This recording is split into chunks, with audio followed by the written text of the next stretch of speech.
will eventually make a comeback. He has the talent to do it.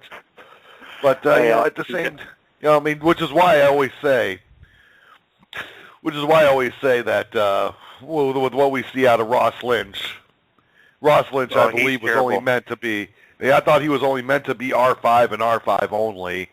And I really think that when they created Austin and Allie, it was, Ross Lynch and that character was more of an afterthought, because I think that was a role that was originally meant to help the career of Mitchell Musso out, because right away when Mitchell Musso had his issues, 6 months later, you saw Ross Lynch and you see him dressing almost the same way for videos and performances that Mitchell Musso was, how he would do it. Mitchell Musso would do it. The only thing he did differently was he added dance. He had a lot more dancing to it. The music is what got everybody interested in these Disney stars. It always was the music. It was maybe with Selena Gomez, it was the acting. Maybe with Miley, it was a little bit of the acting, but it was always that music that we went back to. It was always the music that reached out to young people and people of all kinds of different age demographics. If not for the music, Ross Lynch probably would have never amounted to anything. I'm not a fan of R5. I'm not a fan of Ross Lynch. Ross Lynch hasn't put out a song that interests me at all.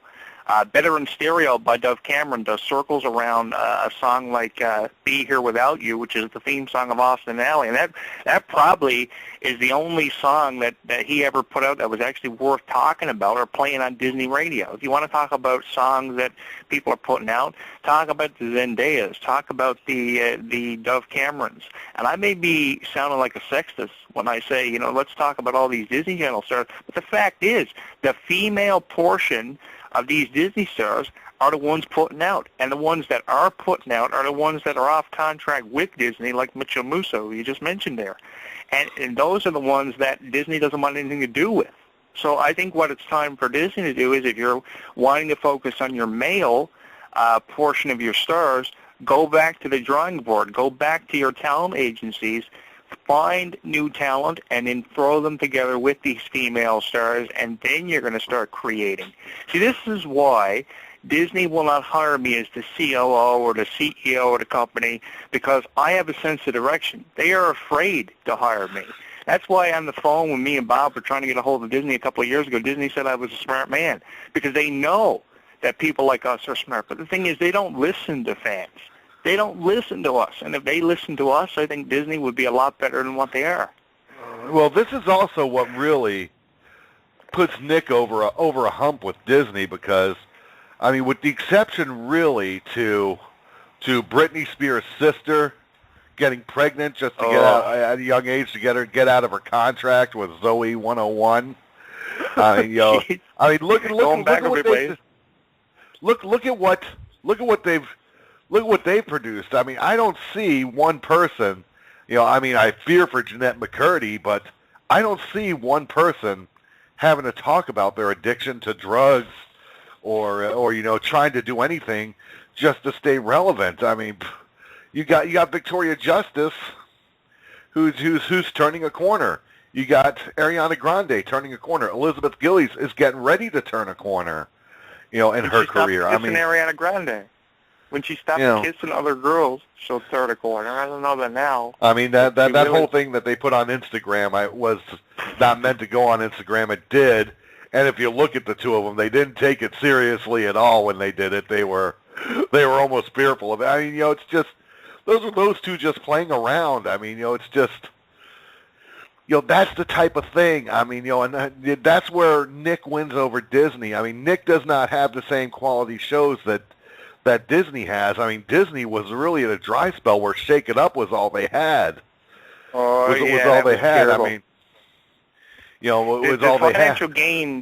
financial gain of Hannah Montana, that was what really held Disney back, because they were focusing way too much on that, and the millions of dollars that show was bringing in. So when Hannah Montana finished up, that's all they had to fall back on. And if you notice in like season 2 or 3 of Shake It Up, here comes the Bridget Mendlers, who's another disaster. now. Here comes all these Disney Channel stars to guest star on Shake It Up Chicago. So at least they had something where they could bring in other Disney stars to create some sort of or type of diversity. Now they've got nothing. They've got nothing in the way of a Bella Thorne anymore, so that they're bringing up these Olivia Holt characters and stuff like that. And I think that these characters, like I said, they do have the potential. It's just a matter of if we're going to pay attention to them or not.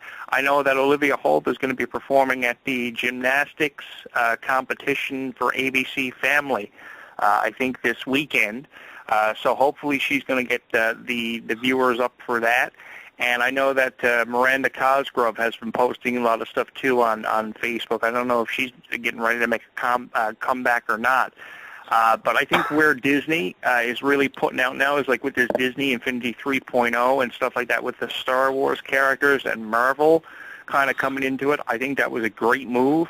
The more that I think about it, because those games are flying off the shelf. I like the promotional campaign that they put behind Disney Infinity 3.0. I'm really upset they haven't released a Jonathan Clarke Wacko Bob playset where you can play as us in the game with a playset piece. But why won't they put out a Wacko Bob action figure for Disney Infinity? I've been asking them for years to put out a Jonathan Clarke figure for these Disney Infinity games. There's so much potential that goes with people outside of Disney, and I don't know why. If anyone should have his own Disney Infinity figure, it should be me. Because probably people probably get too scared with something like that with me.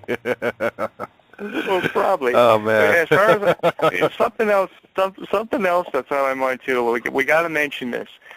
After months and months and months and months and months of us talking about Goosebumps on this show and how it needed to be brought back, I know that when my nephew was here last year for my birthday, we were talking about Goosebumps and how Goosebumps characters scared him so much.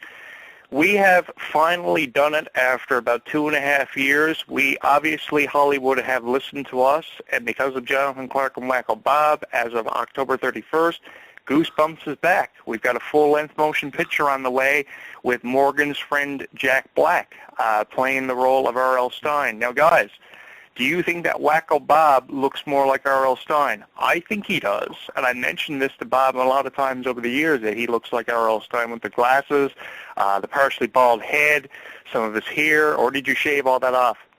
No, I haven't shaved everything. I'm not bald yet. I'm partially bald, of course, but I haven't shaved my head yet. I'm going in for a haircut. This weekend because it's getting a little too long, and it's showing that, hey, Bob, you're balding. Well, the thing is about this you're so Goosebumps cute movie to is, the women, but you're balding. the good thing about this Goosebumps movie is one of the things that I mentioned about the possibility of a movie, if they ever did years ago, when we were trying to influence them, was they had to bring back the original characters. That's what they're doing. The computer animation for some of the characters like Slappy and the Werewolf of Fever Swamp may be a little bit off because it seems like they're trying to reintroduce all these characters. But what do you guys on Facebook and on Twitter and Instagram think about, these original characters coming out of the books into the real world? Do you think it's a acceptable concept for a Goosebumps movie? Do you think it's too late for a Goosebumps movie 20 years after the TV series? What are your thoughts on this, Bob? Do you have a file on that? I would say go for it. I mean, if you could bring Garfield back, why not bring Alvin and the Chipmunks? You could bring back Goosebumps, in a different way. It shouldn't be a problem at all.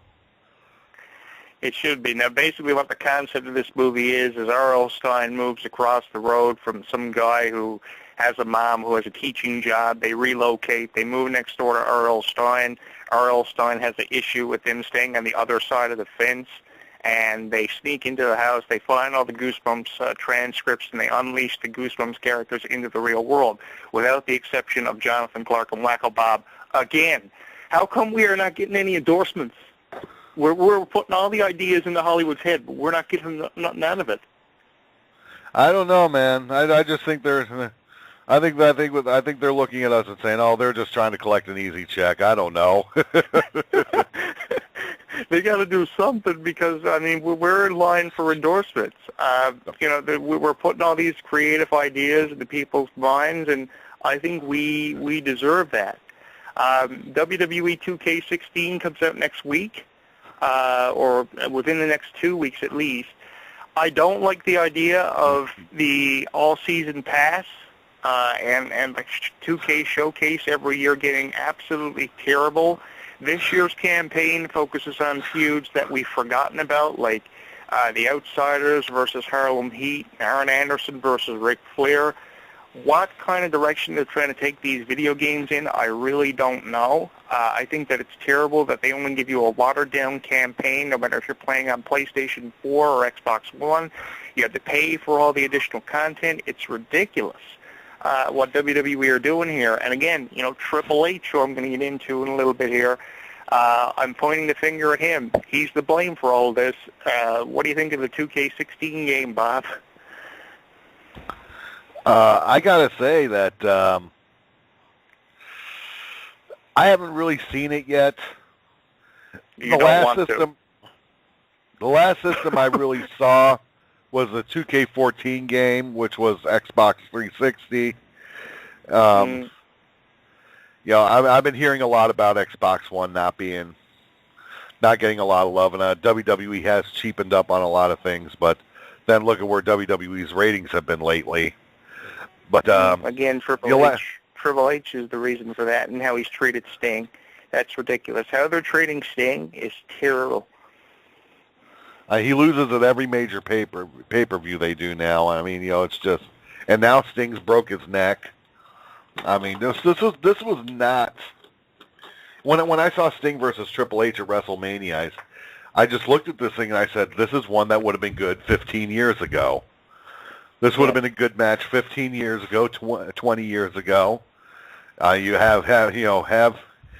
mean, the idea, you tried too hard with it to make it look like the Monday Night Wars. Having DX on one side and the NWO